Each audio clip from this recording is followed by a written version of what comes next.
He is our great Redeemer. Sing to Jesus, honor His name. Sing to Jesus, His is the throne, now and forever. He is the King of heaven. Sing to Jesus, we are His own, now and forever. Sing for the love our God has shown.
Puji nama Tuhan. Shalom Bapak Ibu Saudara. Sekali lagi shalom. Haleluya. Sungguh suatu anugerah yang luar biasa. Pagi hari ini kita boleh kembali berkumpul bersama-sama di dalam rumah Tuhan di tempat ini. Untuk kita beribadah bersama-sama memuji memuliakan nama Tuhan. Yang merasakan kasih dan penyertaan Tuhan di sepanjang minggu ini. Boleh saya lihat lambaian tangannya mana? Haleluya. Semuanya merasakan kasih, kebaikan, dan penyertaan Tuhan di sepanjang minggu ini. Karena hari ini kita boleh ada di tempat ini bersama-sama dengan keadaan yang begitu luar biasa, dengan kesehatan yang Tuhan terus anugerahkan buat kita. Sehingga kita boleh beribadah kembali bersama-sama. Kita satukan hati kita bersama-sama untuk kita memuliakan nama Tuhan. Mari saya jemput kita bangkit berdiri sama-sama. Dan kita satukan hati, kita tundukkan kepala, kita berdoa. Terpujilah namamu Tuhan Allah kami yang hidup. Terima kasih Tuhan. Untuk hari yang baru yang Tuhan berikan bagi kami. Terima kasih karena Tuhan sudah pelihara hidup kami dengan begitu luar biasa Tuhan. Sehingga hari ini kami boleh kembali menikmati anugerah Tuhan. Kekuatan, kesehatan, bahkan kemampuan Tuhan. Untuk kami boleh kembali berkumpul bersama-sama di tempat ini dalam rumah Tuhan. Untuk kami beribadah. Untuk kami mau mengalami Tuhan. Untuk kami boleh berjumpa secara pribadi dengan Tuhan hari ini.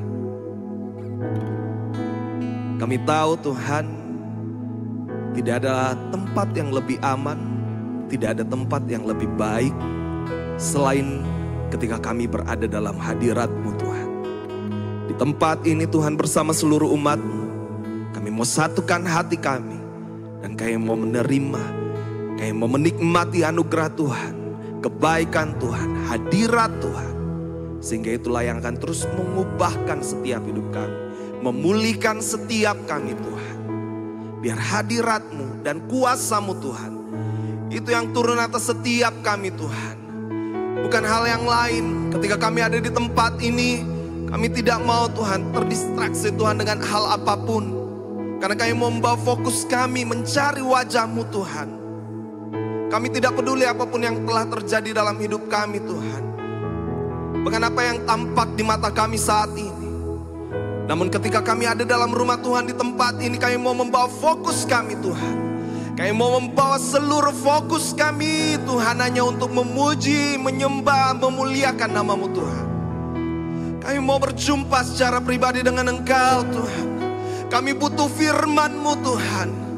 Kami butuh firman-Mu, suara-Mu Tuhan, yang kemudian akan membangkitkan, menguatkan Tuhan setiap kehidupan roh kami. Kami mau pastikan pagi hari ini kami tidak sama Tuhan ketika kami datang minggu lalu. Kami mau datang dengan hati yang baru, dengan fokus Tuhan hanya untuk Engkau. Urapi setiap kami, berkati ibadah ini dari awal hingga akhirnya. Kuasa Tuhan yang mengalir, kuasa Tuhan yang menjamah setiap kami. Tidak ada hal yang lain, hanya Engkau Tuhan. Engkau alasan kami untuk ada di tempat ini. Kami mau menikmati hadirat-Mu, kami mau memuji, memuliakan nama-Mu. Kami mau bersyukur sebab Tuhan Engkau baik bagi kami. Berkati ibadah ini di dalam nama Tuhan Yesus. Semua yang mengasihi Tuhan, mari sama-sama kita katakan amin. Haleluya. Silakan duduk kembali Bapak Ibu Saudara. Haleluya.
Laskar pujian.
lebih lagi pagi hari ini untuk memuji Tuhan, amin.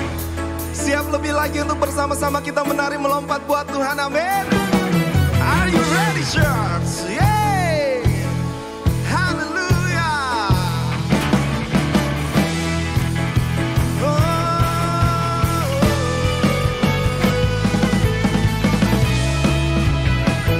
Sebab Engkau baik, Tuhan. Kita berbalas-balasan, bernyanyi buat Tuhan. Satu harmoni, satu simfoni, kita bernyanyi, memuji Dia, bersuka cita, bertepuk tangan, mari bersama, kita melompat. Once more. Satu harmoni, satu simfoni, kita bernyanyi, memuji Dia, bersuka cita, bertepuk tangan, mari bersama, kita melompat.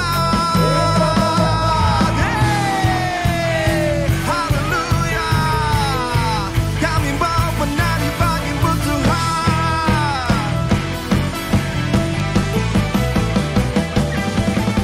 Masuk hadiratnya dengan hati bersyukur. Gerakkan kakimu, gerakkan hatimu dengan riang gembira. Katakan sebab Tuhan bawa saya terus selamanya. Biar segalanya sekali lagi masuk hadiratnya dengan hati bersyukur. Gerakkan kakimu dengan riang gembira. Sebab apa? Katakan Dia baik. Biar segala yang bernafas, biar segala yang bernafas, biar segala yang bernafas memuji Dia. Haleluya.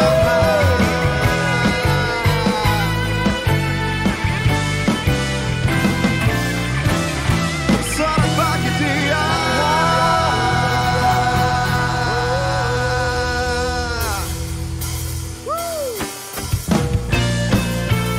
Mari terus bersorak bagi Dia, sebab Dia sumber kekuatan kita, Dia sumber pengharapan kita. Yesus Dialah satu-satunya. Yesus Kau kekuatan di hidupku, dan takkan getar langkahku. Kau angkat tanganku di saat ku jatuh, Kaulah sumber kuatku. Lembah yang gelap kan ku lewati. Sebab Bapa, sebab Engkau sertaku. Amin Tuhan. Dengan nikmat-Ku ku diselamatkan oleh kuasa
sorakan haleluya. Namamu berkuasa, surga bumi nyatakan. Ku angkat tanganku, nyatakan kau hebat. Allah yang perkasa, Allah yang perkasa. Oh, ku angkat tanganku, ku sorakan haleluya. Namamu berkuasa, surga bumi nyatakan.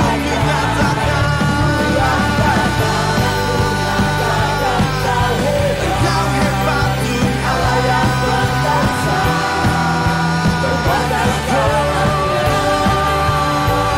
Ku angkat tanganku, ku sorakan haleluya. Yesus berkuasa, surga bumi nyatakan. Ku angkat tanganku, nyatakan kau hebat.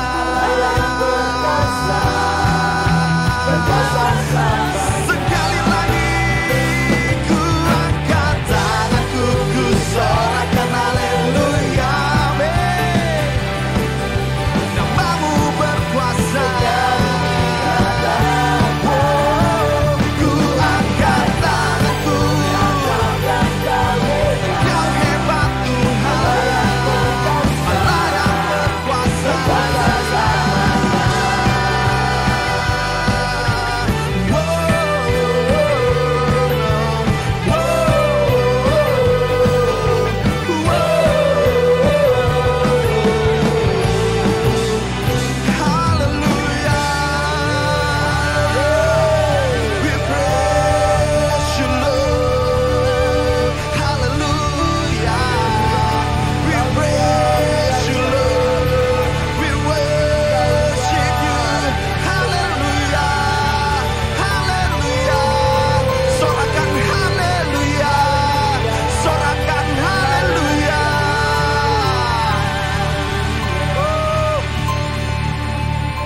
Dia berkuasa, amin.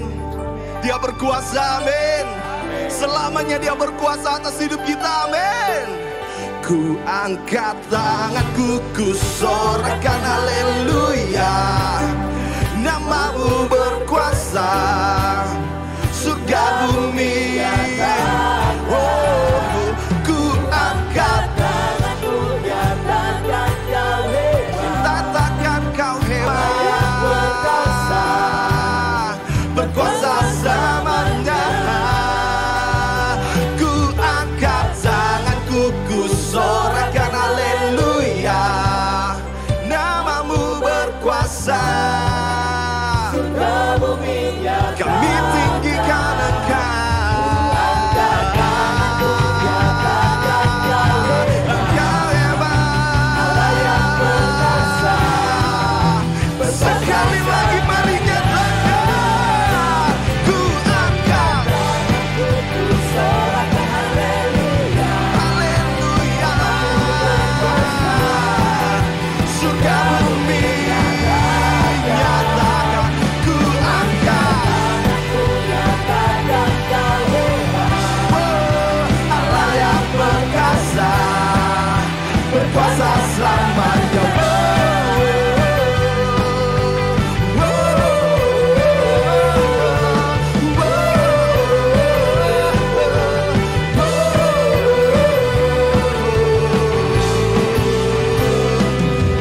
Sekali lagi berikan sorak-sorai yang termulia buat Tuhan.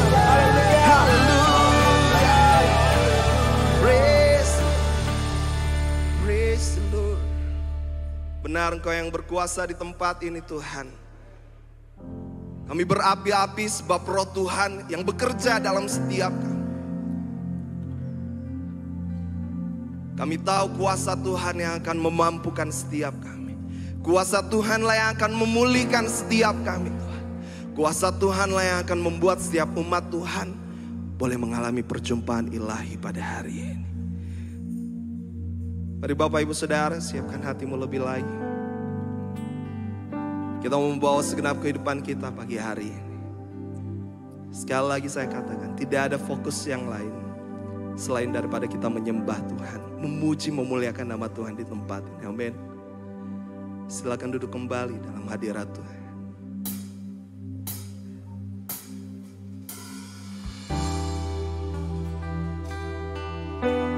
Terima kasih Tuhan.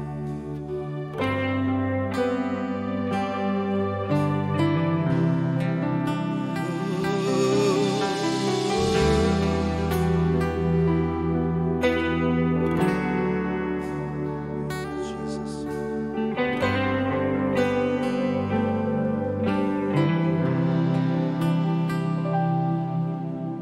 Masuk hadirat-Mu Tuhan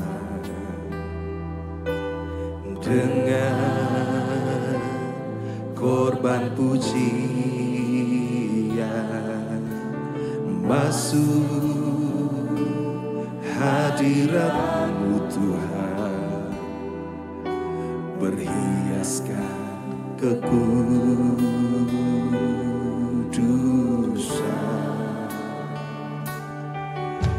Di hadapan hadirat-Mu Tuhan, ku rasakan kedamaian. Di hadapan hadirat-Mu Tuhan, ku nampak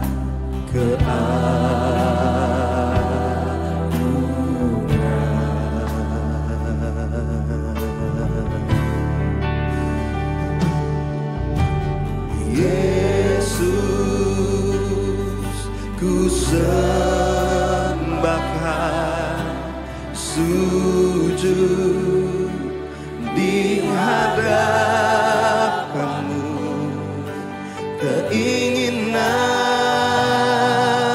dalam hidupku hanya untuk menyembah-Mu.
menikmati setiap perjumpaan bersama dengan Tuhan.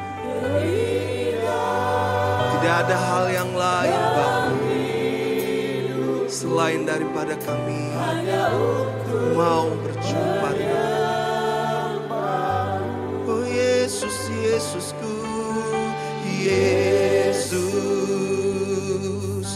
ku sembahkan sujud di hadapan-Mu, keinginan dalam hidupku hanya untuk menyembah-Mu.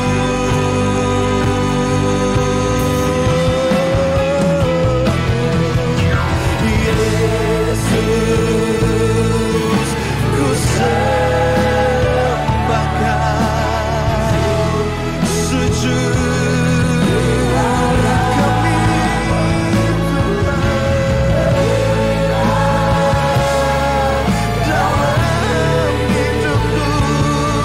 hanya untuk Yesus, Yesus, Yesus, ku sembahkan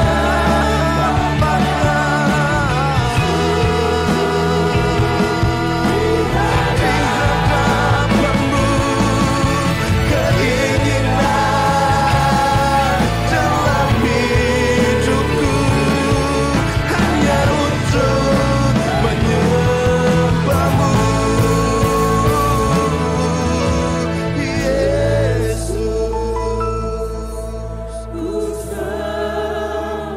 Kami inginkan hanya menyenangkan hati-Mu Tuhan, dan kami rindukan hanya untuk menyenangkan Engkau Tuhan.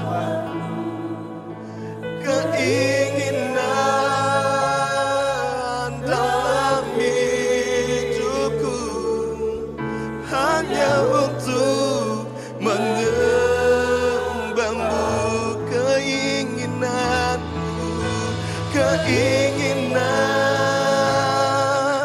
dalam hidupku hanya untuk menyembah-Mu, keinginanku, keinginan dalam hidupku hanya untuk menyembah-Mu,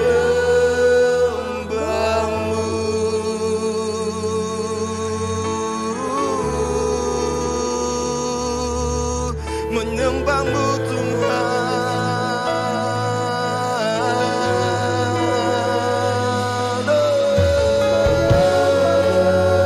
menyenangkan-Mu Tuhan. Kami bawa hidup kami Tuhan, kami bawa segenap hati kami, kerinduan kami untuk menyenangkan hati-Mu Tuhan, untuk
pribadi terkoneksi dengan Tuhan pagi hari ini. Mari bawa penyembahanmu kepadanya pagi hari ini. Ucapan syukurmu, penyembahanmu, segenap hatimu untuk muliakan Dia Tuhan. Ku sembahkan Tuhan, amin. Ku sembahkan Tuhan, ku serahkan hidupku kepadamu untuk kemuliaan nama-Mu. Ku sembahkan Tuhan, haleluya. Ku sembahkan Tuhan, ku serahkan hidupku kepadamu untuk kemuliaan.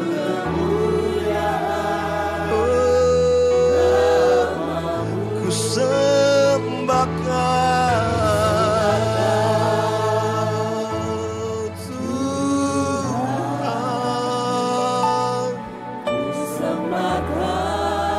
ini hati kami. Ku serahkan hidupku kepadamu untuk kemuliaan nama-Mu. Ku sembah Tuhan, ku sembahkan Tuhan, ku serahkan hidupku kepadamu untuk kemuliaan nama-Mu. Mari kita bangkit berdiri sama-sama dan nyatakan, ku sembahkan Tuhan, ku sembahkan Tuhan, ku serahkan hidupku kepadamu untuk kemuliaan nama-Mu. Ku sembahkan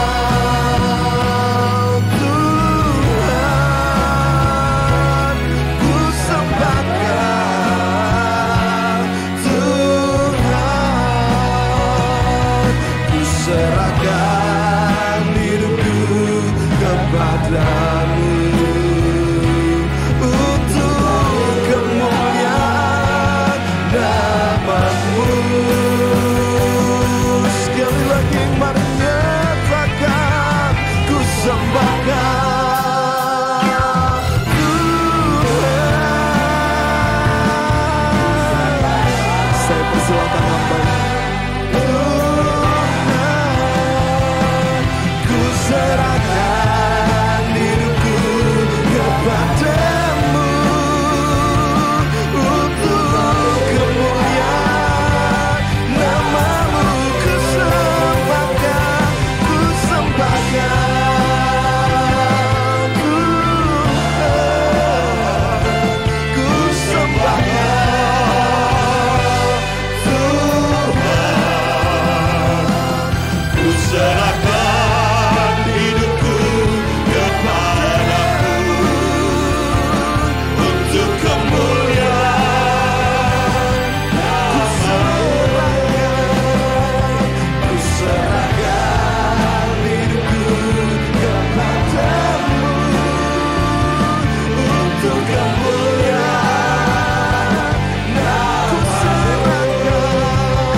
kasih Tuhan. Kami sungguh bersyukur kepadamu. Oleh karena di dalam setiap kehidupan kami, Engkau adalah Allah yang tidak pernah meninggalkan kami. Engkau adalah Allah yang selalu bersama-sama dengan kami. Bahkan saat ini Tuhan, ketika kami menyembah-Mu, ketika kami menaikkan pujian kepadamu, kami merasakan Tuhan bahwa Engkau terlalu baik. Engkau adalah Tuhan kami. Terima kasih Tuhan. Terima kasih untuk segala kebaikan-Mu. Ini kami Tuhan, kami akan mendengarkan kebenaran firman-Mu. Berbicaralah kepada setiap kami Tuhan. Ketuk pintu hati kami, agar tidak ada sekat yang menghalangi kebenaran firman-Mu. Agar setiap benih kebenaran firman-Mu menjadi rema dalam kehidupan kami. Terima kasih Tuhan. Engkau lihat kami. Engkau lihat hati kami. Engkau lihat kerinduan kami. Bahkan Engkau juga lihat segala kesulitan kami, masalah kami. Kami datang Tuhan tertatih-tatih. Kami datang Tuhan mungkin dengan begitu banyak beban. Hamba-Mu berdoa saat ini Tuhan, sebelum mendengarkan firman-Mu, di dalam nama Tuhan Yesus, Tuhan Engkau angkat segala beban-beban itu. Tuhan Engkau angkat segala kesulitan-kesulitan itu. Agar ketika kami sudah duduk di tempat ini mendengarkan firman-Mu, kami sudah mengalami kemenangan di dalam Tuhan. Kami sudah mengalami sukacita di dalam Tuhan. Dan kami percaya Tuhan, bahwa firman-Mu ya dan amin. Engkau akan memberkati kami. Engkau akan menyertai kami. Bahkan Engkau akan melawat kami dengan luar biasa pada pagi hari ini. Inilah doa seru sembahyang kami Tuhan. Mari berbicaralah kepada kami. Oleh karena kami telah siap mendengarkan firman-Mu. Mari kita yang percaya katakan amin, amin, amin, amin. Silakan duduk jemaat sekalian. Shalom. Senang sekali kita bisa berjumpa kembali. Saya percaya bahwa setiap momen ketika bertemu dengan saudara ada lawatan Tuhan yang luar biasa. Amin saudara. Saya percaya bahwa di dalam kehidupan kita hari ini, setiap kita ketika memasuki tahun yang baru, pasti selalu mempunyai satu kata ini, yaitu tujuan. Saudara, kalau saya diberikan kesempatan untuk bertanya kepada saudara, maka ada satu pertanyaan yang saya ingin tanyakan kepada saudara. Apakah tujuan hidupmu, saudara? Setelah engkau mengenal Yesus 10 tahun, 20 tahun, 30 tahun, apa tujuan hidupmu? Saudara, saya mencatat bahwasanya di dalam kehidupan orang-orang percaya ada satu pergumulan, ada satu kesulitan, yaitu kita ternyata ketika bertemu dengan tujuan, berbicara mengenai tujuan, memikirkan kata tujuan ini, maka biasanya orang-orang atau kita pun juga demikian, hanya berbicara tentang apa yang harus kita lakukan, tentang apa yang harus kita capai, tentang apa yang harus kita penuhi. Bukankah itu melelahkan, saudara? Ada yang setuju dengan saya? Boleh angkat tangan. Bahwa kalau kata-kata itu diucapkan itu melelahkan, saudara. Benar, saudara, itu melelahkan. Karena setiap hari hidup kita tidak ubahnya seperti robot. Yang tiap pagi dengan mekanisme yang sama, dengan rutinitas yang sama, kita bangun. Percayakah saudara bahwa yang pertama kali kita pikirkan, kalau kita rasa tidak enak, pasti yang kita pikirkan Tuhan. Tapi kalau biasanya yang kita pikirkan apa, saudara? Uang. Bukan Tuhan, saudara. Kenapa? Oleh karena uang itu adalah hal yang penting sekali. Bahkan uang telah menjadi mamon, saudara, dalam hidup saudara dan saya. Bayangkan kalau kita tidak punya uang. Apakah masyarakat kita akan menghargai kita hari ini, saudara? Bayangkan kalau kita tidak memiliki uang, dapatkah kita membeli sesuatu yang kita inginkan dan kita butuhkan? Saudara, uang hari ini telah menjadi tujuan daripada hidup manusia. Itu sebabnya kita sebagai orang-orang percaya, ketika berbicara mengenai tujuan, tanpa sadar uang ada di ujung sana. Kita hidup untuk bekerja, belajar, melakukan segala sesuatu untuk mendapatkan uang. Betul, saudara? Untuk menghasilkan uang, untuk menabung, investasi dan seterusnya. Tapi pertanyaan saya, saudara, bukan hanya kita menjadi rutin, bukan hanya itu menjadi sebuah mekanisme dalam hidup saudara dan saya, tapi kemudian perlahan tapi pasti saudara kita mulai merasa jenuh. Hidup ini mulai merasa berat. Bahkan kadang saudara kita datang ke gereja, mohon maaf, tanpa sadar saudara, ini bukan di GPT Petra ya, tapi mungkin di gereja-gereja lain saudara. Orang itu datang hanya dengan motivasi, dengan tujuan agar supaya paling tidak Tuhan, saya ada sedikit waktu untuk istirahat di rumah Tuhan. Karena keluar daripada dunia ini, keluar kepada dunia ini, betapa beratnya, betapa sulitnya hidup, saudara. Itu sebabnya saya lupa ingat saudara, saya pernah bercerita kepada saudara atau tidak. 20 tahun yang lalu saudara, saya menghadiri sebuah gereja orang kulit hitam, saudara. Nah, ini adalah gereja yang ada di Oakland City, satu kota berdampingan dengan kota San Francisco. Ini adalah komunitas African American people yang terbesar di San Francisco Bay Area, saudara. Nah, ketika masuk ke gereja itu saya kaget karena mereka hanya punya satu kali kebaktian.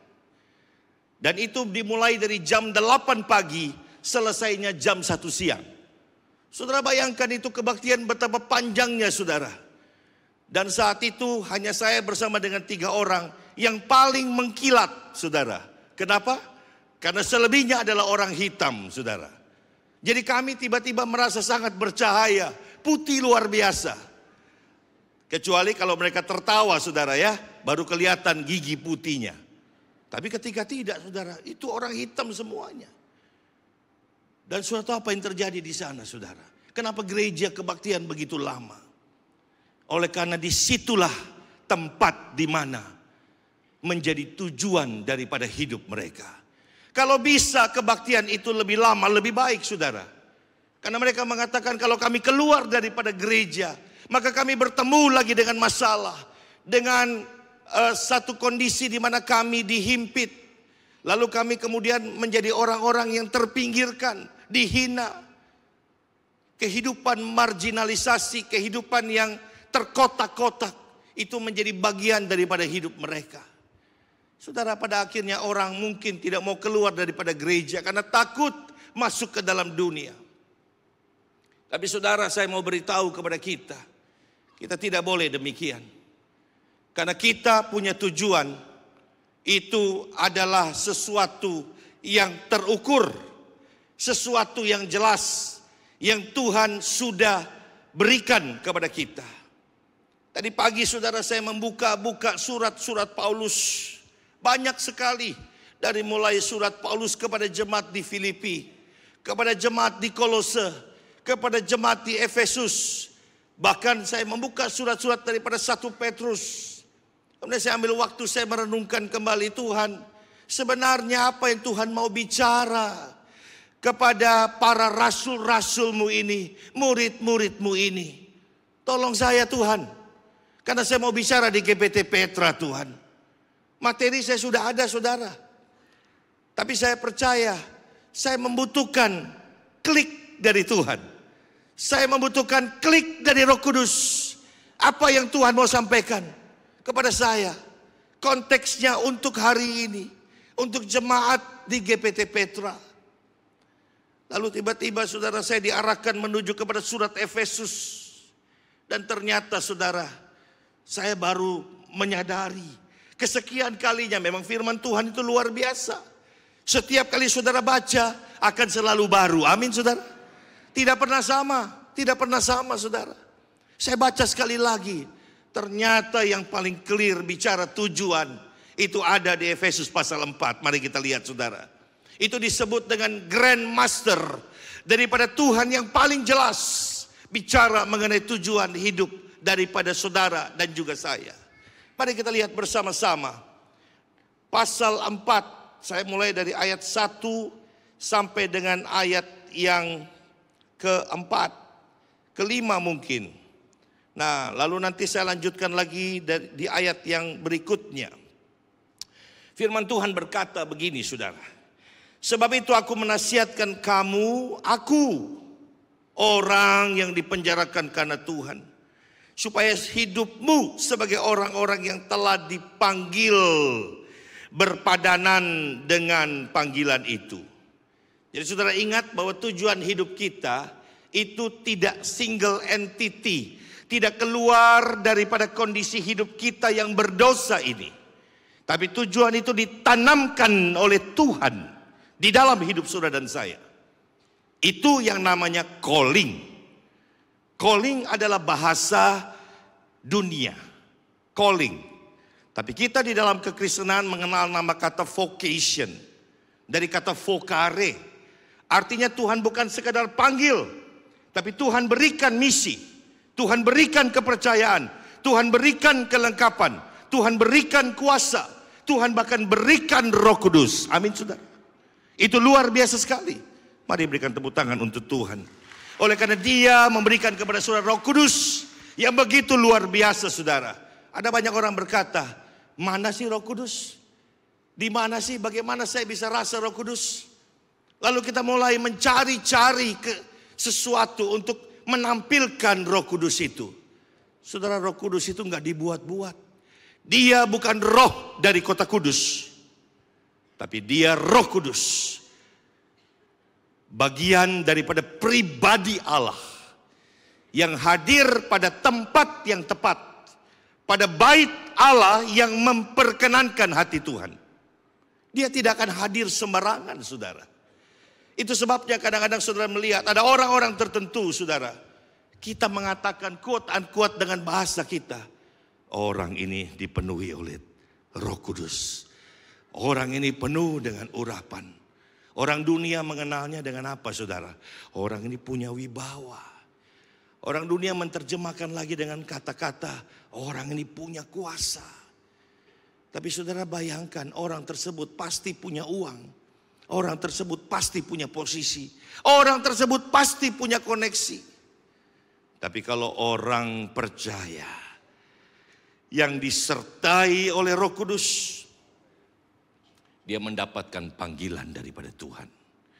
Dan panggilan itu saudara menetap. Engkau tidak bisa buang. Tuhan tidak akan gantikan karena engkau tidak mampu. Tuhan juga tidak akan turunkan kadarnya karena engkau terbatas dan engkau lemah. Tapi saudara, hari ini gereja punya praktek beda. Gereja dijadikan sebagai tempat di mana orang-orang yang hebat, kaya, bagus, tanpa cacat, semuanya oke hadir di sana. Lalu, pertanyaan berikutnya, apakah Tuhan berkenan, saudara? Tuhan tidak berkenan. Karena Tuhan datang mencari orang berdosa. Mari kita ulangi sama-sama. Tuhan datang mencari orang berdosa. Mari kita ulangi bersama-sama. 2, 3. Tuhan datang mencari orang berdosa.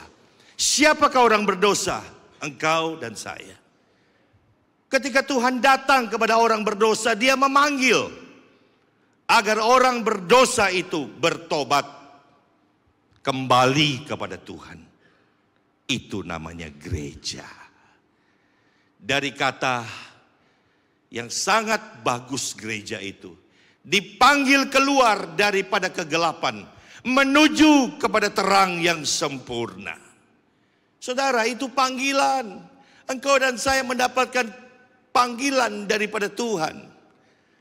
Without vocation, we cannot live in this world. And we cannot walk even one step in this life. Saya katakan ini benar saudara. Apa yang kita bisa pakai dalam dunia ini? Apa yang bisa kita kenakan untuk jalan sejauh ini, selama ini? Tidak ada yang lain kecuali panggilan Tuhan itu ada pada kita. Amin saudara. Nah sekarang kita masuk lebih jauh. Paulus mengatakan bahwa supaya hidupmu sebagai orang-orang itu sadar bahwa engkau telah dipanggil. Dan panggilan itu harus berpadanan dengan apa? Dengan hidup yang kita lakukan. Nah saudara, itu dijelaskan dengan sangat detail. Bahkan saya ingat kalau saudara nonton PA Om Paulus pada waktu Jumat kemarin. Bicara masalah apa saudara? Ada yang tahu? Kuis. Sabar. Bicara sabar saudara, ada di situ. Orang yang sabar. Sabar itu ternyata sesuatu yang sangat penting. Bukan hanya sabar. Tapi kalau mau berpadanan kita mesti rendah hati, lemah lembut, sabar. Dan menunjukkan kasih kita dalam hal saling membantu. Saudara tahu ini sudah menjadi kata-kata langka. Karena banyak orang tidak melakukannya. Maaf, apalagi orang percaya. Kenapa saudara? Karena ini adalah strategi. Supaya saudara dan saya bisa mencapai tujuan yang Tuhan mau. Loh, Pak William, tujuannya mana? Belum. Kita belum bicara tujuannya. Kita baru bicara untuk mencapai tujuan, untuk menyadari saudara punya tujuan. Saudara harus sadar dulu, saudara dipanggil. Itu adalah sesuatu upacara otorisasi. Tuhan mengotorais. Saudara punya kartu kredit. Diberikan oleh bank kepada saudara. Saya tanya, bisa langsung pakai? Bisa langsung pakai saudara? Tidak bisa. Apapun jenis kartu saudara, tidak bisa dipakai. Saudara harus lapor kepada bank tersebut. Menelpon dan dia mengecek pertama. Apakah kartu ini namanya sesuai tidak dengan yang menelpon. Itu bicara apa? Ownership, kepemilikan. Kedua, bicara legalitas. Apakah memang kita adalah orang yang tepat, yang memang kartu ini diperuntukkan. Nah kalau memang tepat, dia akan mengatakan, oke Pak, biasa dia ketik tuh, untuk rilis, buka, otorisasi. Dan kemudian dia mengatakan, Pak, Ibu, saat ini juga kartu Bapak Ibu bisa dipakai. Nah saudara sekalian, ini yang saya mau katakan. Bahwa panggilan Tuhan itu adalah upacara otorisasi. Upacara yang Tuhan selalu berikan kepada saudara dan saya dalam satu momentum kehidupan. Di mana ada pengalaman khusus. Di mana itu menjadi sebuah hal yang mempunyai pengalaman yang mendalam. Satu pengalaman yang indah. Akhirnya saudara sadar saya dipanggil oleh Tuhan. Nah, saudara pada waktu kita dipanggil, saya tadi sampaikan, ada strategi yang kita harus miliki untuk menjalani panggilan itu. Wah saudara, saya pikir-pikir lagi saudara. Tuhan ini sangat sederhana. Simple sekali. Saudara bayangkan, melalui Paulus Tuhan mengatakan, hendaklah kamu rendah hati, lemah lembut, sabar. Dan ketiga hal itulah kamu bisa pakai untuk menunjukkan kasih-Mu dalam hal saling membantu. Dan dalam perjalanan ingat, kita harus berusaha memelihara bukan kesamaan roh, tapi kesatuan roh. Oleh ikatan damai sejahtera. Sehingga satu waktu kita menjadi satu tubuh, satu roh. Sebagaimana kita telah dipanggil kepada satu pengharapan yang terkandung lagi-lagi di dalam panggilanmu mula-mula. Pak, saya mau tanya, panggilan saya itu apa sih Pak? Apakah panggilan saya dan orang lain itu sama? Saudara, panggilan itu ada dua macam. Yang pertama kita sebut dengan panggilan umum. Saudara dan saya diminta pertama untuk menjadi apa saudara? Terang dan garam. Kedua, kita dipanggil untuk menjadi penjala manusia. Ketiga, kita dipanggil untuk menggembalakan kawanan domba-domba Allah. Itu ada sekuensinya saudara. Kalau kita tidak pernah menjadi terang dan garam, bagaimana kita bisa jala manusia? Kalau kita jala manusia, ujungnya apa saudara? Supaya kita gembalakan. Lagi-lagi kita bertemu dengan angka 3. Bahkan di sini Paulus mengatakan apa saudara? Biarlah kita selalu rendah hati. Orang yang rendah hati baru bisa menjadi terang dan garam. Kalau kau tidak rendah hati, kau nggak bisa jadi terang dan garam. Karena terang dan garam itu pengorbanan. Terang dan garam itu artinya apa? Kau memberi hidupmu untuk orang lain. Terang dan garam artinya apa? Kau menjadi saksi. Terang dan garam itu membutuhkan pengorbanan. Tidak ada action di sana. Tidak ada me di sana. Tidak ada. Yang ada hanyalah Tuhan. Coba kalau saudara menjadi terang. Itu sama saja dengan saudara ada di dalam kehidupan di mana semua mata melihat saudara. Biasanya kan orang paling suka kalau tidak ada orang lihat kan. Di mana? Di kamarmu yang tersembunyi. Kalau perlu lampunya mati. Dan kalau perlu kamu buat apa-apa, istri tidak usah tahu. Suami tidak usah tahu. Anak-anak tidak usah tahu. Apa yang kau kerjakan di sana? Doa Pak? Bukan. Banyak orang mengatakan saya berdoa. Tapi mereka tidak sungguh-sungguh berdoa. Karena berdoa bukan hanya seperti itu. Dimanapun orang harus berdoa saudara. Yang Tuhan lihat dalam doa adalah hati. Bukan kata-kata. Yang Tuhan lihat bukan sikap. Sikap tindakan kita bukan. Tapi sikap hati kita. Saudara, itu sebabnya kalau kita bicara masalah menjadi penjala manusia. Bisakah kita menjadi penjala manusia kalau kita tidak lemah lembut saudara? Bisa? Tidak bisa. Karena menjala manusia sama kayak kita memancing ikan saudara. Bahkan lebih susah daripada memancing ikan. Apa syarat untuk memancing ikan? 1. Bukan sabar. Harus apa saudara? Banyak orang bilang sabar toh. Betul enggak? Karena itulah banyak orang tidak sabar. Makanya tidak dapat ikan. Kalau saudara pemancing yang ulung, bukan sabar. Tapi saudara mesti betul-betul. Apa tuh saya sebut kalimat? Saya lagi mikir saudara, bagaimana oke saya dapat nih. Terima kasih Tuhan. Memperlakukan pancing itu dengan baik dan benar. Engkau taruh, bukan taruh, tarik. Ya ada ikan mana yang mau ambil? Engkau mesti lemah lembut. Tunggu, bukan sabar, tunggu. Pelan-pelan. Dan akhirnya saudara sampai pada waktunya. Engkau dapatkan ikannya. Kadang-kadang saudara kita susah memenangkan hati pelanggan. Salah satu penyebabnya adalah karena kita tidak lemah lembut. Setuju ya? Saudara ada lihat orang jual barang. Kasarnya minta ampun. Pertanyaan saya, siapa yang mau beli? Orang kalau jual barang mau siapa?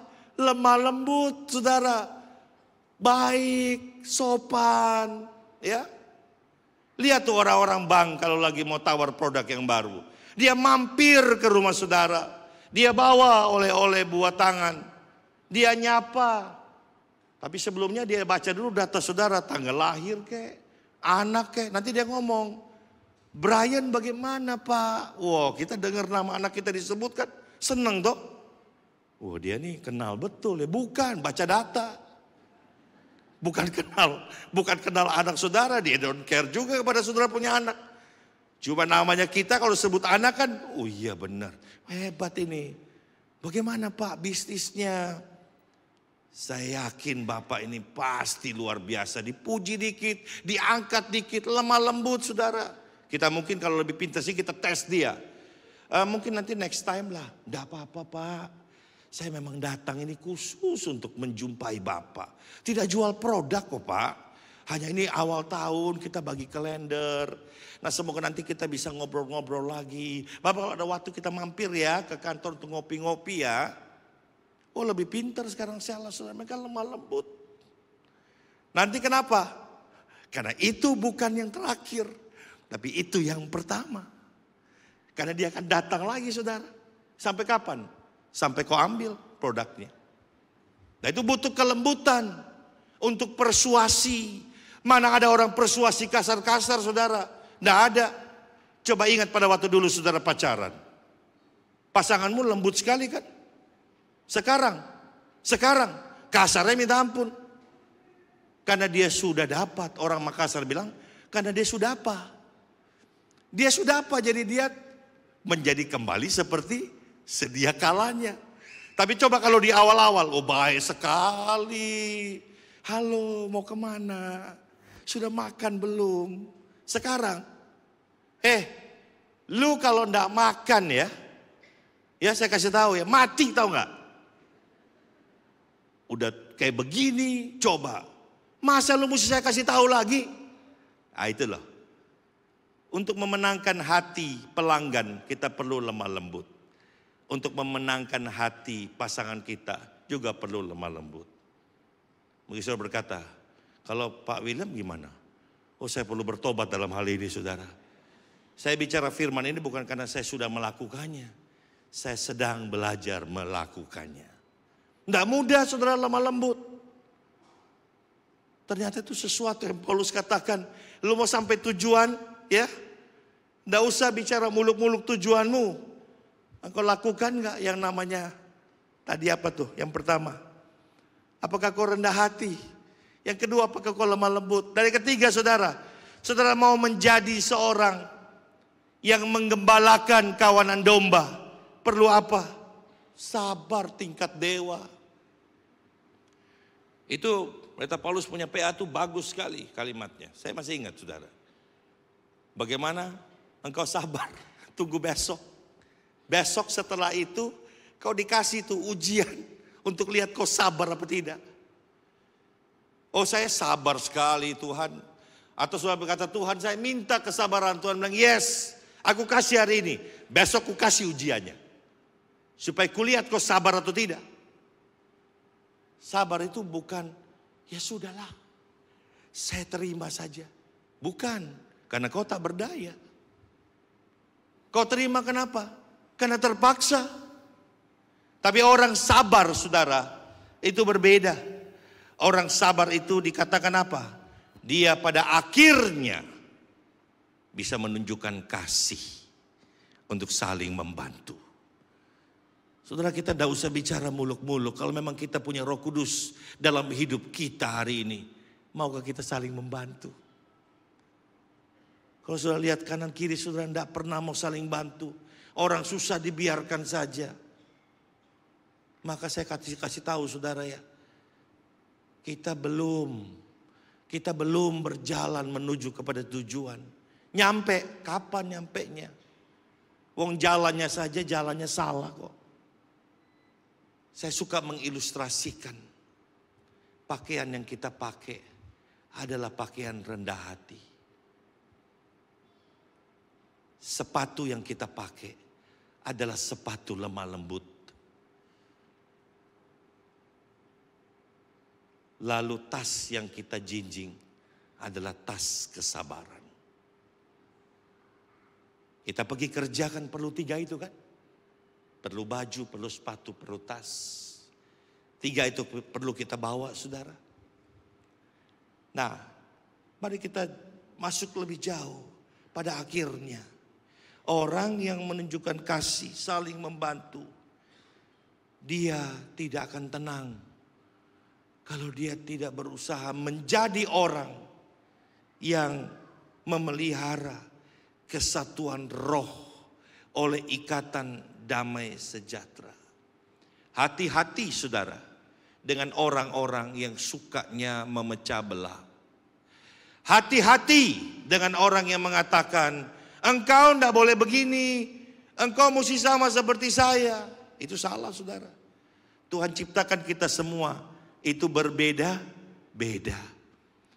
Tapi kita semua harus satu dalam pimpinan, tuntunan daripada Roh Kudus. Jadi Roh Kudus yang ada pada saudara dan saya ini menyatukan kita. Saudara pernah nggak merasakan tidak damai sejahtera? Itu karena apa? Rohnya lain. Kita bukan hanya tidak bisa bicara, tapi kita merasa ada sesuatu yang tidak mengenakan kita. Sesuatu yang membuat kita ini tidak bisa bicara lebih jauh, bicara lebih dalam. Karena kita tidak bisa terbuka dengan orang tersebut. Nah, saudara sekalian, yang disebut dengan kesatuan roh itu adalah satu kerja keras, di mana kita bukan melakukan kompromi, tidak. Kita juga tidak menjadi fleksibel tanpa tujuan, tidak. Tapi yang disebut dengan kesatuan roh itu, di surat Paulus yang lain dijelaskan, kita harus belajar untuk melayani. Di saat melayani itulah kita sedang belajar untuk menyatukan roh kita. Siapa di tempat ini yang belum pernah melayani? Ada? Angkat tangan. Gak ada. Semua sudah melayani. Puji Tuhan. Enggak Pak. Bukannya sudah melayani. Malu Pak. Masa Bapak tanya saya angkat tangan, kan orang lain lihat saya belum melayani. Oke, kalau begitu tahun ini saudara harus melayani. Amin. Amin. Pak, melayani sebagai apa? Bukan kau hanya mengatakan melayani itu di atas mimbar, tidak. Orang melayani adalah dia melakukan apa saja yang bisa dia lakukan, asal itu untuk Tuhan, asal itu bisa membantu orang lain. Nah saudara sekalian, untuk memelihara kesatuan roh ini, kita memerlukan sebuah tali untuk mengikat kita semua, yaitu damai sejahtera. Yesus mengatakan, damai kutinggalkan padamu.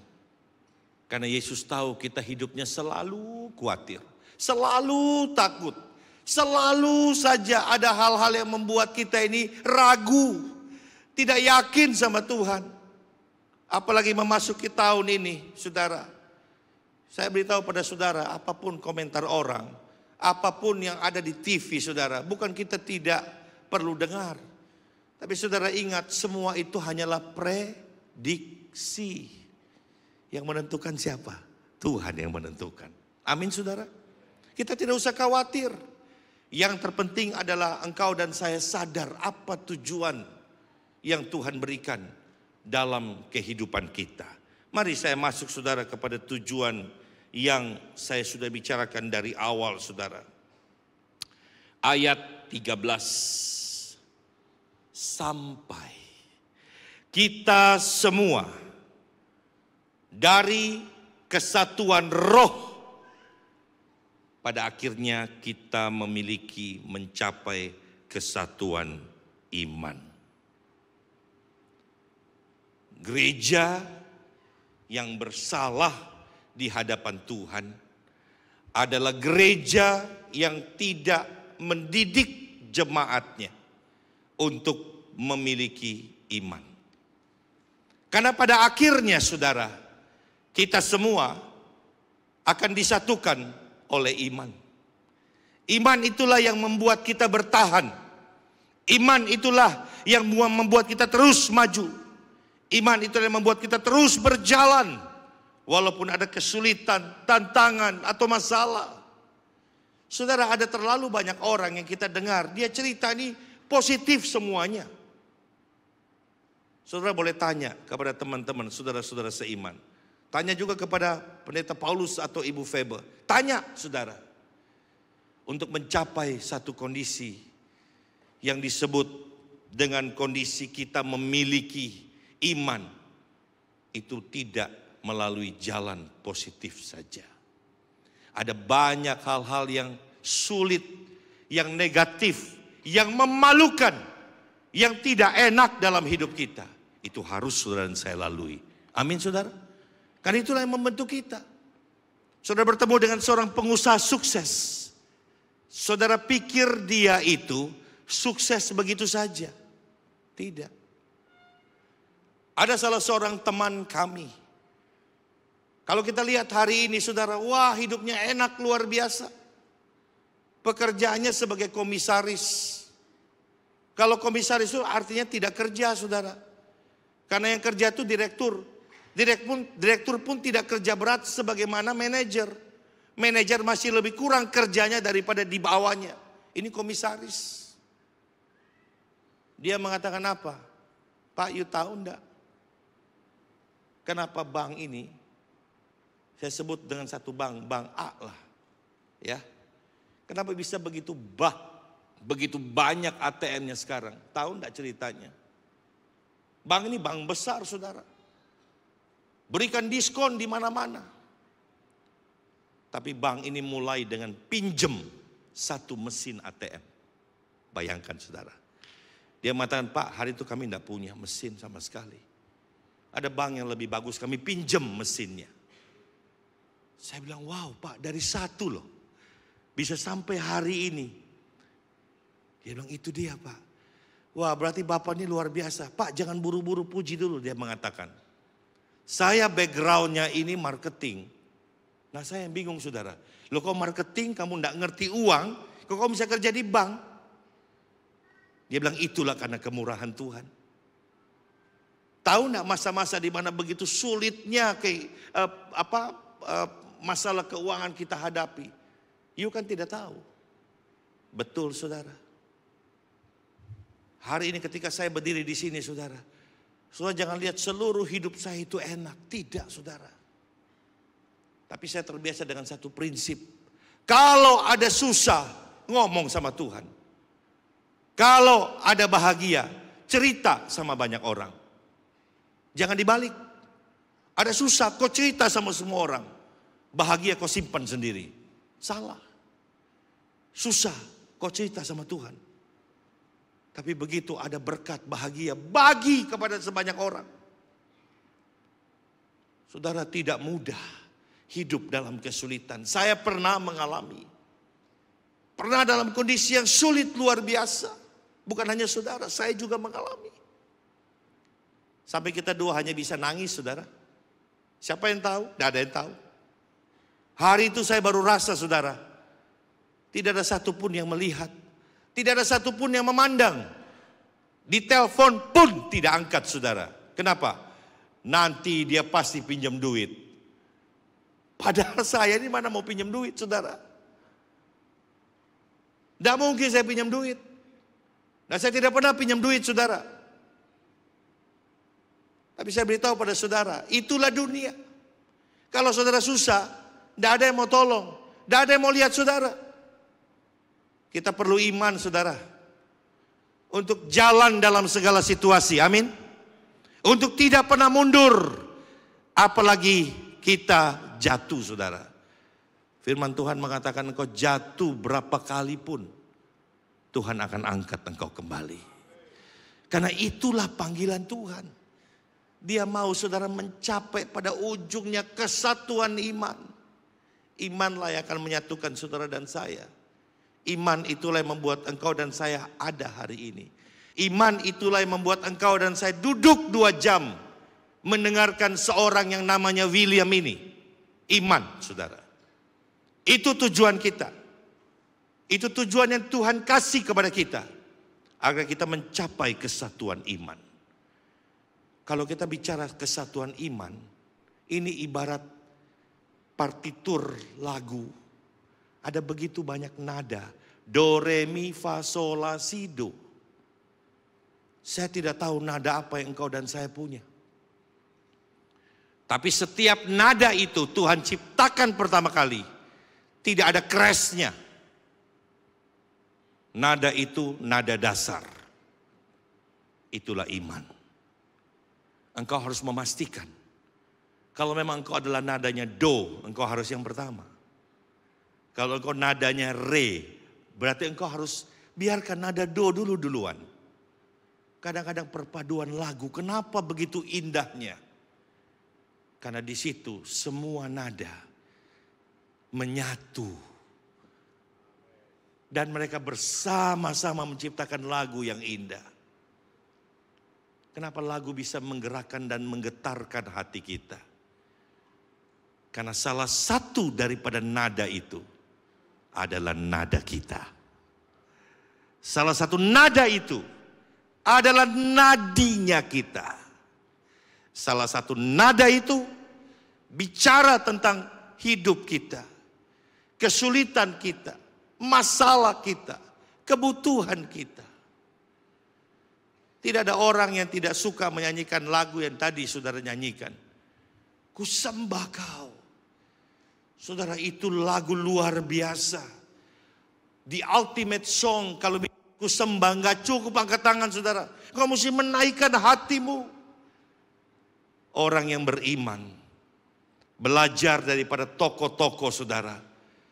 Mereka beriman walaupun dalam segala kesulitan, walaupun diancam dengan hukuman mati, diancam bangkrut, diancam hidupnya berantakan. Mereka tetap berpegang kepada Tuhan. Mereka tetap percaya kepada Kristus. Mereka tidak pernah meninggalkan Kristus. Saudara, itu yang terpenting, kesatuan iman. Jangan engkau lihat ada gereja baru di kota Makassar ini. Oh, keren ya gerejanya. Oh, pendetanya populer ya. Oh, jemaatnya banyak ya. Aduh, ngapain ke GPT Petra? Gerejanya kuno. Cuma itu-itu aja, bosen ah. Artinya kau tidak punya kesatuan iman.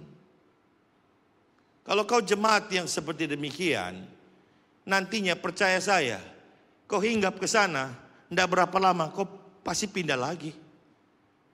Akhirnya kau jadi jemaat yang pindah-pindah. Saudara, saya kasih tahu di muka bumi ini tidak ada yang baru. Tidak ada yang baru saudara. Yang ada casingnya lain. Ada casingnya lain. Tapi inti dalamnya sama, bisnis. Saya tidak memuji gereja Petra karena saya diundang bicara di sini. Tidak.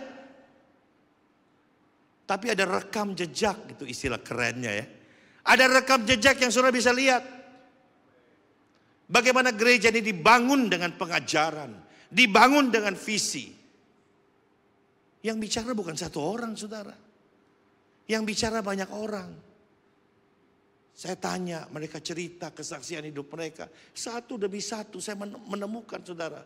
Ini bukan disebut. Ini gereja baru, bukan. GPT Petra ini bukan dikatakan ini gereja baru, bukan. Ini baru gereja. Itu GPT Petra. Ini baru gereja. Kenapa saudara? Karena tidak ada yang spektakuler kecuali firman. Gak ada yang spektakuler kecuali Roh Kudus. Nah, kalau yang spektakuler itu pendetanya, yang spektakuler itu acaranya, yang spektakuler itu programnya, yang spektakuler itu manajemennya, yang spektakuler itu organisasinya, maka iman sudah tidak diperlukan lagi. Gereja kita dibangun dengan iman. Amin saudara. Itu sebabnya kita harus menyatu dalam iman. Jangan dikit-dikit saudara bosan. Aduh bosan pak. Pembicaranya sama lagi. Loh saya mendukung malah kalau pembicaranya itu sama. Sesekali bolehlah pembicara luar. Tapi tugas daripada gembala, orang tua rohani itu apa? Kasih makan toh tiap kali toh. Rutin toh. Itu juga sekaligus ujian. Kau bosan atau tidak? Siapa pembicaranya? Aduh dia lagi bosan dah. Artinya kau tidak punya iman yang menyatu dengan orang lain. Ingat saudara, kesatuan iman. Yang kedua saudara, adalah pengetahuan yang benar tentang anak Allah. Saya lupa nih, saya masih ada waktu berapa lama ya? Tinggal sedikit ya waktunya ya. Mohon maaf ini. Saya cepat selesaikan ya. Karena saya nggak boleh terlalu cepat. Kalau terlalu cepat nanti saya ditegur. Pokoknya minimal 1 jam. Lebih boleh, kurang tidak boleh. Itu yang keren dari GPT Petra. Tepuk tangan dulu untuk gereja Tuhan. Ya. Kedua adalah pengetahuan yang benar tentang anak Allah. Sudah tahu kenapa sih kita mesti kebaktian tiap minggu? Kenapa sih khotbah gak dihapus saja? Kenapa yang namanya firman tidak boleh dikurangi waktunya? Seumur hidup pelayanan saya, baru 1 kali saya ditegur oleh Ibu Febe. Karena khotbahnya kecepatan. Masih ingat gak berapa tahun yang lalu? Saya khotbah 45 menit. Itu kalau bagi gereja lain udah cukup lama. Ibu Febe mengatakan, Pak lain kali boleh gak? Jangan dikurangi firman Tuhannya. Siap. Itu hal yang benar saudara. Baru pertama kali saya ditegur karena khotbahnya terlalu cepat. Nah saya mau bilang kepada saudara ya. Kalau kita bicara tentang firman. Kenapa mesti dikasih tiap minggu? Harus 1 jam minimal. Tahu gak kenapa saudara? Karena kita dalam proses mencapai tujuan untuk memiliki pengenalan, pengetahuan yang benar tentang anak Allah. Apa saudara pikir pengetahuan itu hanya perlu 1 kali saja? Urusan yang tidak penting saja, maaf ya, ilmu manajemen. Mana ada saudara kuliah hanya 1 bulan? Paling sedikit 1 tahun. Proyeknya bisa 2 tahun. Tapi saudara bicara mengenai sekolah untuk kenal Tuhan. Sekolah tentang pengetahuan Tuhan. Saya kasih tahu, mau tahu nggak waktunya berapa lama? Seumur hidupmu dan seumur hidup saya. Selama engkau masih bernapas, engkau harus tetap belajar tentang pengetahuan tentang Allah. Kenapa saudara? Karena kita hidup dalam segala kondisi, segala kesulitan. Banyak hal yang baru, banyak hal yang aneh-aneh. Yang mungkin kita bingung saudara. Kita perlu kembali ke kebaktian. Dengar firman, kuatkan kita. Disitulah firman itu menjadi penting di dalam kebaktian. Setiap minggu saudara. Apalagi ada PA. Kita bersyukur kepada Tuhan. Ada gereja saudara khotbah cuma 15 menit. Bahkan saya dilarang saudara khotbah lebih panjang daripada 15 menit. Saya mau tanya, yang mau disampaikan apa? Engkau baca firman saja sudah 5 menit. Baru kata pembukaan sudah 10 menit. Lalu apa? Tinggal kata penutup. Selesai kan? Mana penggalian dan pembahasannya? Tidak ada. Saudara bicara mengenai pengetahuan yang benar. Ingat, yang benar. Artinya di awal engkau tidak tahu menjadi tahu. Engkau sudah tahu 1 tapi belum tahu yang lain. Artinya apa? Belum lengkap. Yang disebut belum lengkap bisa nggak dikatakan benar? Maaf, enggak. Benar itu artinya lengkap. Jadi kita tiap hari, tiap minggu belajar. Sampai pada akhirnya saudara. Di ujung daripada hidup kita. Saya baru nonton TikTok 1 cerita yang bagus sekali. Heran ya, kok bisa direkam di TikTok ya? Padahal jarang-jarang loh. Yaitu seorang yang sudah mau meninggal. Mungkin hubungannya dekat dengan Tuhan ya. Jadi dia bilang gini, panggil anak-anak semua. Begitu anak datang dia mulai kasih pesan satu-satu. Sama si paling sulung dia mengatakan, Papa minta maaf ya. Karena Papa salah sama kamu ya. Disebutin salahnya sama papanya. Anaknya nangis-nangis, iya Pak, saya maafin. Bener loh, Papi minta maaf loh. Ya, panggil lagi anak yang kedua, ketiga. Panggil istrinya. Dia bilang, udah selesai semua ya. Nggak ada yang kurang ya, ada pertanyaan nggak? Heran loh, pakai tanya ada pertanyaan nggak saudara? Dia tahu kapan waktu dia mau mati saudara. Bener saya tidak bohong, cuma saya kehilangan tuh linknya. Kalau enggak kita share hari ini. Biar saudara lihat, wah itu kesaksian yang luar biasa. Iman orang itu pasti dahsyat. pasti dahsyat. Setelah itu dia ngomong apa? Panggil pendeta. Pendeta suruh kasih kebaktian. Nyanyi sempet. Baca firman sempet. Khotbah sempet. Khotbah kan tidak cepat saudara. Lalu saya lihat di belakang dia, itu selang ada 6 atau 7 saudara. Kemungkinan besar cuci darah. Kemungkinan loh saudara. Saya nggak tahu, tapi itu selang, waduh, banyak sekali. Setelah pendeta doa dia bilang, pendeta tolong urapi saya. Tolong urapi saya untuk terakhir kali. Pendetanya urapi dia, doakan dia.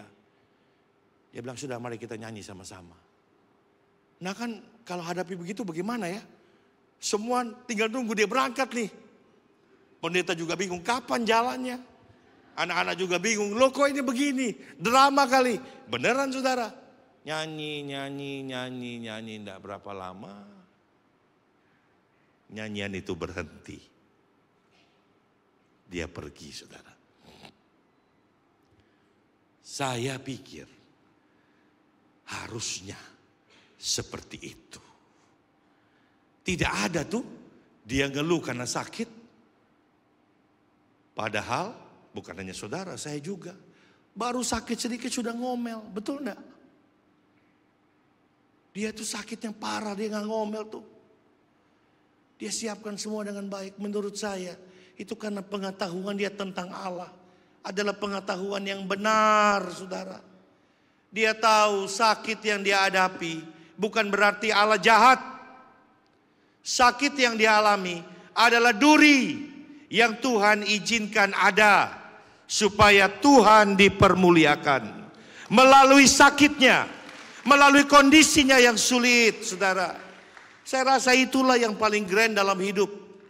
Makanya saudara, jangan buang-buang waktu. Kalau perlu sore ikut lagi kebaktian.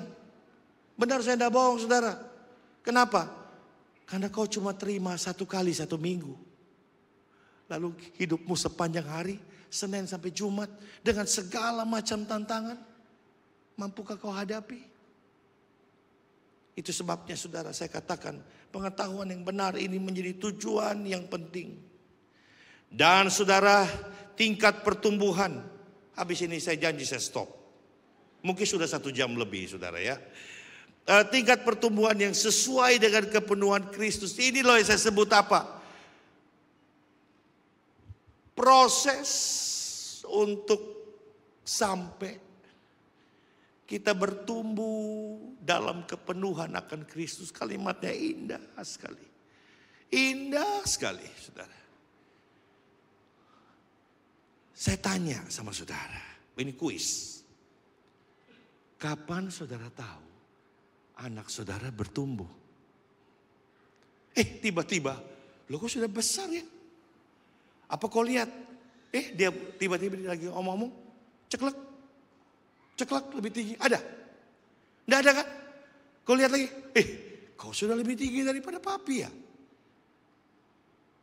Saya lihat anak saya juga kaget. Dulu, aduh masih gini saudara. Sekarang tiba-tiba dia di atas saya.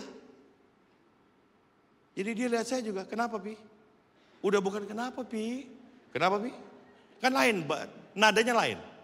Kalau dulu kan, kenapa Pi? Karena lihat ke atas. Sekarang, kerdil banget kamu. Kenapa Pi?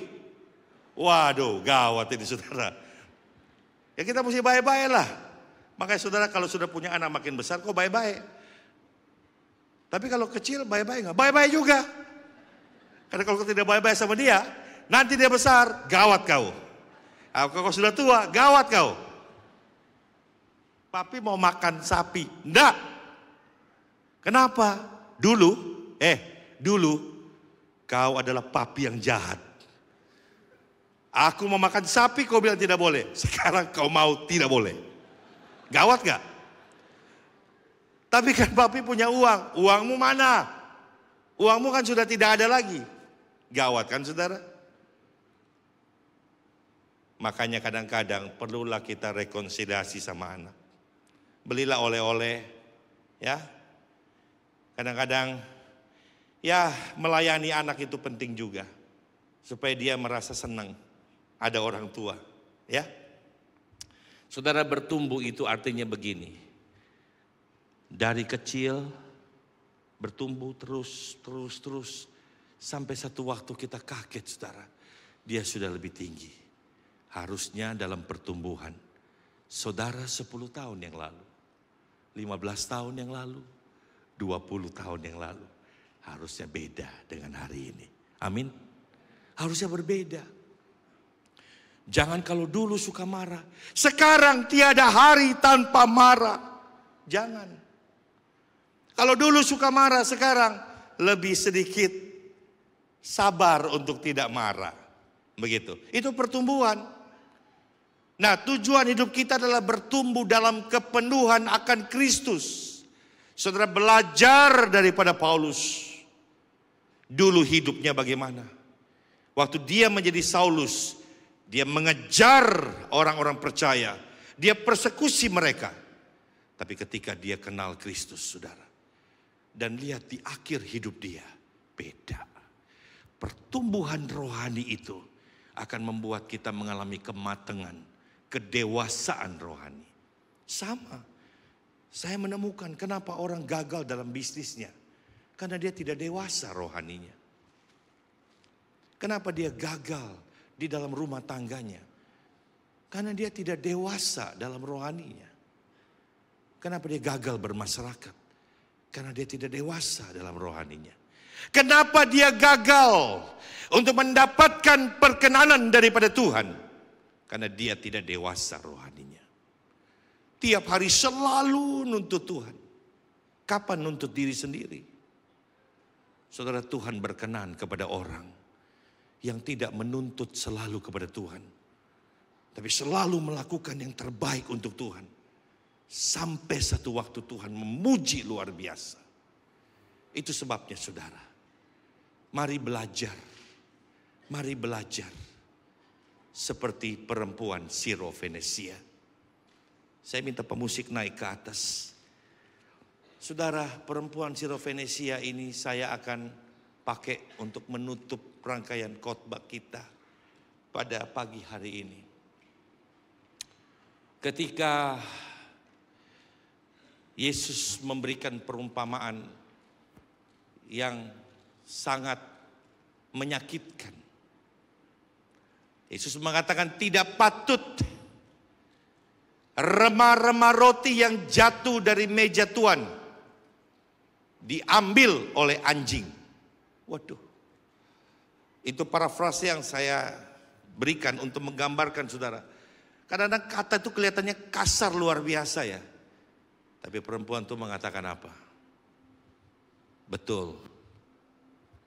Tapi remah-remah yang jatuh itu, pengertian yang saya temukan adalah tidak akan mungkin dimakan oleh Tuhan. Tuhan memang makan roti, remahnya jatuh pasti ke tanah. Bagaimanapun juga, itu tetap adalah bagiannya anjing. Saudara sekalian, dalam kehidupan kita hari ini, mari belajar punya semangat seperti itu. Jangan mau ambil milik orang lain. Jangan suka kepada apa yang orang lain punya. Dengan apa yang kita punya hari ini, kita pelihara, kita jaga dengan baik, kita rawat, kita ucap syukur. Di situ Tuhan senang, saudara. Itu membutuhkan apa? Itu membutuhkan kedewasaan, saudara. Untuk merawat apa yang Tuhan sudah berikan kepada saudara. Saya berdoa saudara supaya tujuan hidup ini menjadi rema sepanjang tahun ini di dalam kehidupan saudara. Mari saudara, kita betul-betul memiliki sebuah kesatuan iman. Pengetahuan yang benar tentang anak Allah. Kedewasaan yang penuh. Dan tingkat pertumbuhan yang sesuai dengan kepenuhan Kristus. Sehingga satu waktu nanti kalau Tuhan panggil kita kembali, kita bisa berkata bahwa Tuhan, aku telah menyelesaikan pertandingan dengan baik. Terima kasih untuk waktu yang kau berikan. Istri yang kau karuniai. Anak yang kau karuniai. Gereja yang kau berikan kepada aku untuk bertumbuh. Disitulah saudara, kita akan kembali dengan mendapatkan mahkota kemuliaan daripada Tuhan. Amin saudara. Mau saudara?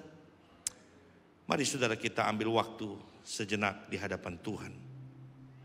Tidak ada kata yang lain yang Tuhan minta hari ini. Selain kita mau mengatakan, aku mau persembahkan hidupku kepada Tuhan. Aku mau menyembah Engkau. Mari kita ulangi ref pujian ini. Ku sembah Kau Tuhan. Ku sembah Kau. Mari saudara, Tuhan. nyanyikan dengan kesungguhan hati kita. Ku sembah Kau, Tuhan. Kalau engkau belum pernah Ku serahkan menyerahkan hidupmu kepada Tuhan, saat ini saudara, waktu yang terbaik di awal tahun ini, untuk kemuliaan menyerahkan hidupmu kepada Tuhan. namamu. Mari kita angkat tangan kita.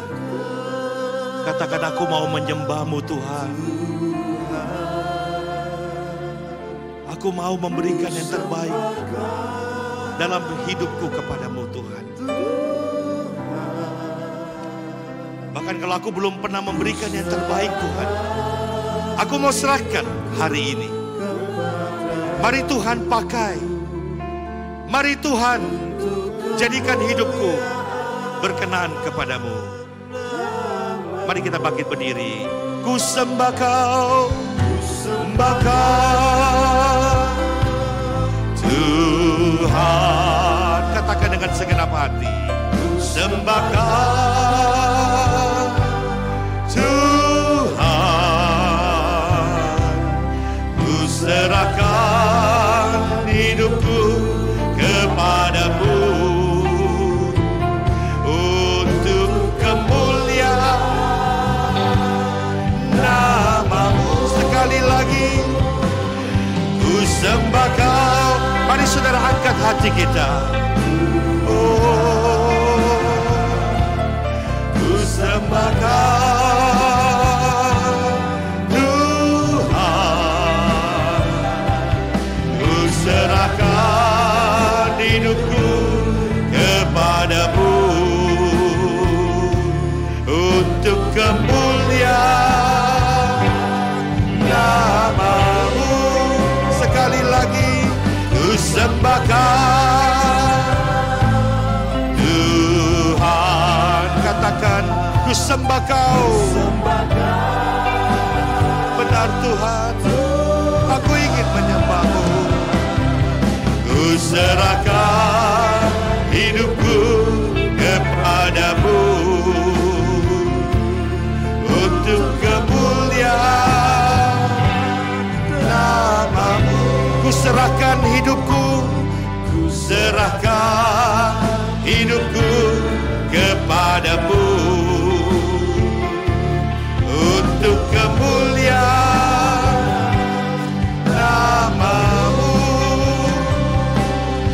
Untuk kemuliaan hidupku kepadamu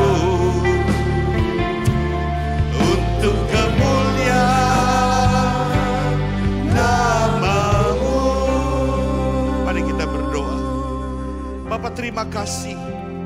Terima kasih untuk lawatan-Mu pada pagi hari ini. Kami percaya Tuhan, bahwa tujuan hidup kami dirancang dengan begitu indahnya oleh Engkau Tuhan. Mohon ampun Tuhan, kalau dalam hidup ini kami suka memiliki tujuan yang lain. Kami bahkan membuat tujuan kami sendiri Tuhan. Mohon ampun Tuhan. Biarlah hari ini kami belajar Tuhan, untuk tidak hanya memikirkan tentang diri kami. Kami mau pikirkan Engkau Tuhan mulai hari ini. Karena Engkau telah lebih dulu memikirkan hidup kami. Ajar kepada kami untuk menyerahkan hidup kami tiap hari menjadi persembahan yang hidup, persembahan yang kudus, dan persembahan yang berkenan kepada Engkau. Jadikan hidup kami menjadi sebuah contoh bagi orang lain, menjadi berkat bagi orang lain, bahkan boleh membawa orang lain lebih dekat kepada Tuhan. Kalau itu belum terjadi, Tuhan ampuni kami. Kami mohon itu bisa terjadi dalam hidup kami. Mulai hari ini Tuhan, sampai kami bertemu dengan Engkau kedua kalinya. Terima kasih Tuhan, terima kasih. Ini doa seru sembahyang kami. Kami ingin menyembah Engkau Tuhan seumur hidup kami. Terima kasih. Di dalam nama Tuhan Yesus kami telah berdoa dan bersyukur kepadamu. Katakan, ku sembah Kau Tuhan sekali lagi. Ku sembah Kau Tuhan, ku sembah Kau Tuhan, ku serahkan hidupku kepadamu untuk kemuliaan dan namamu ku sembah Tuhan,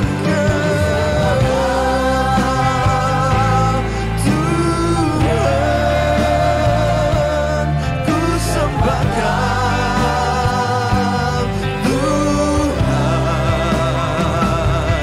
ku serahkan hidupku kepadamu untuk kemuliaan namamu ku serahkan hidupku kepadamu untuk kemuliaan namamu. Haleluya, bersorak bagi Dia. Haleluya, terpujilah namamu Allah kami yang hidup. Buat kebenaran firman-Mu Tuhan yang boleh kami terima pagi hari ini, menguatkan dan kembali membangkitkan iman kami Tuhan. Untuk kami tetap terus Tuhan mau bertumbuh di dalam Engkau. Biarlah segala pujian, kemuliaan hanya bagi Tuhan. Tuhan sudah puaskan setiap kami dengan kebenaran firman-Mu, mengenyangkan kami dengan kebenaran firman-Mu, sehingga kami boleh terus pakai semuanya ini Tuhan. Untuk kami semakin mengenal Engkau, semakin mendekat dengan Tuhan. Di dalam nama Tuhan Yesus, semua yang percaya sekali lagi kita katakan amin. Haleluya, puji nama Tuhan. Silakan sediakan makanan rohani yang terbaik bagi setiap kita. Amin Bapak Ibu Saudara. Dan tiba saatnya kita akan memberikan persembahan syukur kita. Bapak Ibu Saudara, sebentar persembahan akan dijalankan sebanyak 2 kali. Persembahan yang pertama untuk persembahan syukur seperti biasa. Dan persembahan yang kedua untuk pekerjaan Tuhan di misi. Boleh Bapak Ibu Saudara mempersiapkannya. Sambil kita juga saat ini mau menyambut kepada Bapak Ibu Saudara yang baru pertama kali hadir beribadah bersama dengan keluarga Tuhan di tempat ini di Gereja Petra Makassar. Nanti dalam hitungan yang ketiga bagi Bapak Ibu Saudara yang baru pertama kali hadir, dengan penuh kasih boleh mengangkat tangan dari tempat duduknya saja. Dalam hitungan yang ketiga, 1, 2, 3. Boleh mengangkat tangan bagi Bapak Ibu Saudara yang baru pertama kali hadir. Lebih tinggi tangannya boleh diangkat. Puji nama Tuhan. Yang di atas ada mungkin. Boleh kita berikan sambutan tepuk tangan yang luar biasa bagi Bapak Ibu Saudara yang baru pertama kali hadir, atau mungkin yang transit dan kemudian beribadah bersama dengan kami di tempat ini. Kami ucapkan selamat datang dan selamat beribadah. Senang tentunya kami bisa bertemu dan berjumpa dengan Bapak Ibu Saudara sekalian. Puji nama Tuhan. Dan kita akan memberikan persembahan kita. Mari sekali lagi kita tundukkan kepala, kita berdoa. Terpujilah namamu Tuhan Allah kami yang hidup. Saat ini umat-Mu akan memberikan persembahan sebagai salah satu bentuk ucapan syukur kami untuk segala berkat yang Tuhan telah percayakan bagi kami. Kami mau memberi saat ini Tuhan dengan penuh kerelaan hati, dengan penuh ucapan syukur. Sehingga Tuhan yang akan terus memberkati kehidupan kami dalam segala usaha pekerjaan bisnis umat-Mu Tuhan di tempat ini. Bahkan dalam segala hal yang kami lakukan Tuhan, biar semuanya terus untuk mempermuliakan nama Tuhan. Berkati setiap persembahan umat-Mu di dalam nama Tuhan Yesus kami berdoa. Haleluya. Amin. Persembahan yang pertama dan kedua dapat dijalankan sambil kita saksikan Petra News untuk minggu ini. Karena semua yang baik dalam hidupku, itulah karyamu. Kau beri kesabaran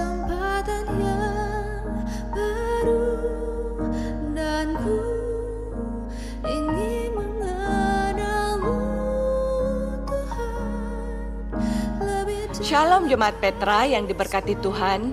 Kita bertemu lagi di bulan ini masih dengan tema gereja kita, yaitu purpose atau tujuan. Bersama saya Nining akan menyampaikan beberapa informasi kegiatan gereja Petra selama sepekan. Inilah Petra News.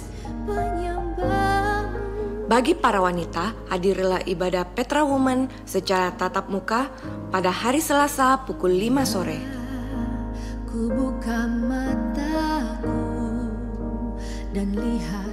Hadirilah ibadah doa lawatan setiap hari Kamis pukul 9 pagi. Nikmati hadirat Tuhan pada ibadah doa pujian penyembahan setiap hari Kamis pukul 6:30 malam. Saksikan Bible Study bersama Gembala Pendeta Paulus Yeditya secara online melalui YouTube Gereja Petra Makassar setiap hari Jumat pukul 7 malam. Bagi orang-orang muda, hadirlah ibadah Petra Youth setiap hari Sabtu pukul 6 sore. Bagi para remaja, ibadah Petra Teens setiap hari Minggu pukul 5 sore. Ibadah Petra Kids pada hari Minggu diadakan sebanyak 2 kali, yaitu 5:30 pagi dan pukul 5:30 sore. Ibadah Raya Minggu diadakan sebanyak 2 kali, yaitu pukul 9 pagi dan pukul 5 sore. Bapak Ibu juga dapat mengikutinya melalui live streaming di YouTube Gereja Petra Makassar. Bagi jemaat yang rindu memberikan persembahan, Bapak Ibu bisa mentransfer melalui rekening BCA di nomor 025 0527 012 atas nama Paulus Yeditya. Dan bagi jemaat yang ingin memberi persembahan persepuluhan dapat mentransfer melalui rekening BCA di nomor 025 5489 777 atas nama Perpuluhan GPT Petra. Bagi jemaat yang akan melaksanakan pemberkatan pernikahan di GPT Petra Makassar agar memperhatikan syarat dan ketentuan berikut. Pasangan yang akan menikah adalah anggota jemaat Gereja Petra yang aktif minimal 1 tahun dan sudah mengikuti komunitas klik. Pasangan yang akan menikah agar dapat melapor 6 bulan sebelum hari atau tanggal pernikahan. Ketentuan lain dapat menghubungi bagian pastoral Ibu Naomi Martopo di nomor 081 355 690 646. Akan diberkati di dalam pernikahan kudus pasangan Morten Chandra Kusuma dengan Cindy Claudia Wijaya pada hari Sabtu 27 Januari 2024. Karena anaknya sendiri pun tidak disayangkannya, melainkan diserahkannya demi kita semua. Masakan ia tidak memberikan segala sesuatu kepada kita? Jika Tuhan sanggup memberikan hidupnya bagimu, maka percayalah bahwa ia juga sanggup untuk memberikan jawaban bagi setiap doamu. Demikian Petra News untuk minggu ini. Tuhan Yesus memberkati.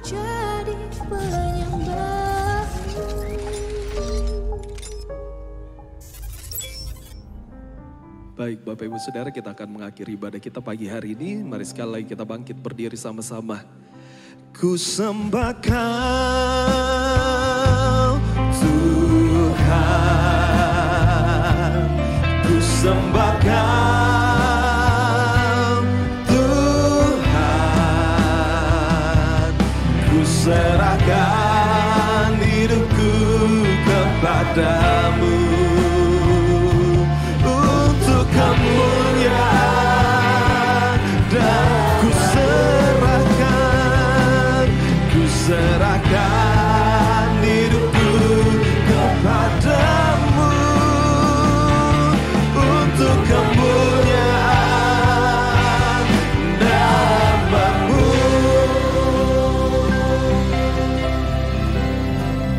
Puji Tuhan. Mari kita berdoa. Bapa Surgawi, Engkau luar biasa Tuhan.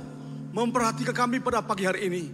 Engkau melawat kami Tuhan dengan firman-Mu dan urapan-Mu yang luar biasa Tuhan. Terima kasih Tuhan. Kami hanya memuji Engkau.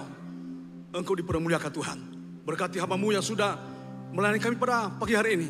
urapi dia, dan Engkau pakai dia Tuhan lebih lagi Tuhan. Terima kasih Bapa. Semua kami yang sudah diberkati oleh Tuhan. Tuhan, kami bersyukur pada Tuhan. Kami percaya yang lemah sudah dikuatkan, yang susah dihiburkan, bahkan yang terikat sudah dilepaskan oleh Tuhan. Dalam nama Yesus, bahkan yang sakit sudah disembuhkan oleh Tuhan. Dalam nama Yesus. Terima kasih Bapak. Berkati Bapak Gembala juga, sekeluarga dengan Ibu. Tuhan tolong berkati. Biarlah kasih karunia-Mu mereka boleh terima, mereka boleh alami Tuhan terus. Tuhan terima kasih. Terima kasih Tuhan, sementara kami akan pulang ke rumah Tuhan. Sertai kami dari tempat ini sampai di tempat tujuan, sampai di rumah masing-masing dengan kuasa pelindungan-Mu yang ajaib Tuhan. Dalam nama Yesus kami tolak segala kelemahan, sakit penyakit, virus, bakteri, kuasa kegelapan, mara bahaya, kecelakaan maut. Dalam nama Yesus Kristus, tolong dalam nama Yesus. Terima kasih Bapa, Engkau ajaib, Engkau dasar Tuhan. Terima kasih Tuhan, terima kasih Tuhan, terima kasih Tuhan. Akhirnya, saudaraku yang kasih, angkat tanganmu kepada Tuhan dan terima berkat dari Dia. Pulanglah dengan anugerah cinta, kasih setia Bapa, Putra, Roh Kudus, dalam nama Yesus Kristus, menyertai kita hari ini sampai selama-lamanya. Diberkatilah saudara sekalian, rumah tangga pernikahan dipulihkan Tuhan, anak cucu cici dipakai Tuhan, ibadah pelayanan kita diurapi Tuhan, apapun yang kita kerjakan usahakan Allah mau berhasil dan beruntung. Semua keluarga kita diselamatkan oleh Tuhan, dan kota Makassar diberkati Tuhan, dan Indonesia juga dilawan oleh Tuhan. Dalam nama Yesus, pulanglah dengan hidup yang berkemenangan bersama dengan Tuhan kita Yesus Kristus. Dalam nama Yesus, Tuhan memberkati engkau dan melindungi engkau. Tuhan menyinari engkau dengan wajah-Nya dan memberi engkau kasih karunia. Tuhan menghadapkan wajah-Nya kepadamu dan memberi engkau damai sejahtera hari ini sampai selama-lamanya. Semua kita yang diberkati Tuhan katakan amin. Selamat pulang, Tuhan memberkati kita sekalian.